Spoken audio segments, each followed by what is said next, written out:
Eto na naman tayo, magkiba naman tayo sa bubong at ako'y kukuha ng bayabas. Yan po, maliliit pa iba. Pero dito may nakita akong malaki. Ayan po siya.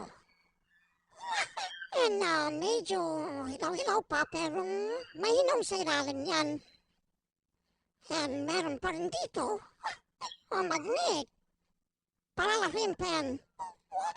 Yan kikita niyo naman. Mayabas na. Kukuha ako ngayon ng mayabas. At ihahalo ko sa saluyot na may sitaw. Wow! Sasaugan ko ng tinapa. Yan ang kukunin ko yung hinog para mabango.